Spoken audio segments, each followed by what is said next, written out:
we're still seeing things that look like, we're back in the era of the Biden administration, too. I want you to have a look at this here. This is a professor at the University of Minnesota, Tim Walz's home state, of course, who says that there's a pandemic, not COVID, not bird flu or whatever else is coming down the pike next, but apparently there's a pandemic of whiteness. Have a listen. There is a whiteness pandemic behind the racism pandemic, and that this begins in the family system where young children are socialized into the culture of whiteness within white families.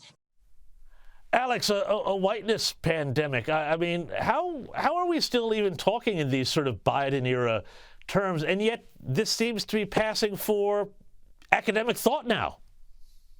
I mean, seriously, what is she calling for? Eugenics? I don't even know what she's trying to, mean by saying that everything is white culture. I think it's just American culture. I don't really think it needs to be, made so black and white and they have to make everything about race. You can just tell by the way that she speaks and kind of the perspective that she has. Everything is viewed in a racial, through a racial lens.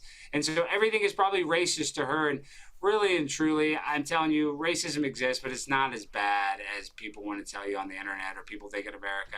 Nobody's really going to disrespect you just for being a different race. And to be honest, I've seen a lot of conservatives now are kind of upset with some of these ICE raids for being a little insensitive. So I'm just telling you, people here in America are not as racist as that woman wants to make you believe. And that's the problem with our academia. All these college campuses, all they do, they don't teach kids how to be anything but victims. Well, I think we know where the racism really exists in clips like that, hey, Alex, but, also, let's have a little bit of fun here. There was a story, I love this here. Competitive bodybuilder Jamie Booker, well, she was stripped of her world championship title after it was discovered. Guess what? She was actually born a male. We knew where this story was going, and yet I kind of feel like South Park predicted this a little while ago. Have a look at this.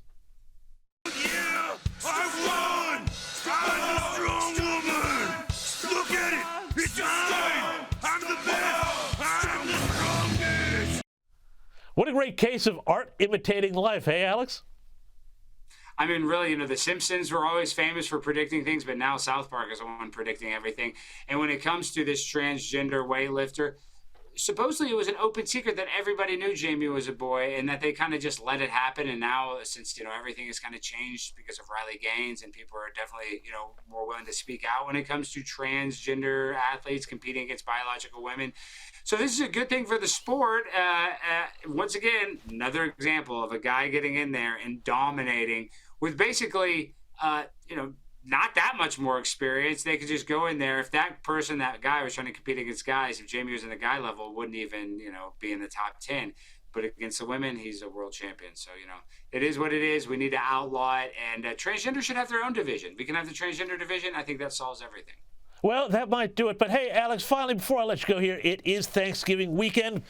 I'm polling everybody on this one tonight. What's your favorite Thanksgiving side dish?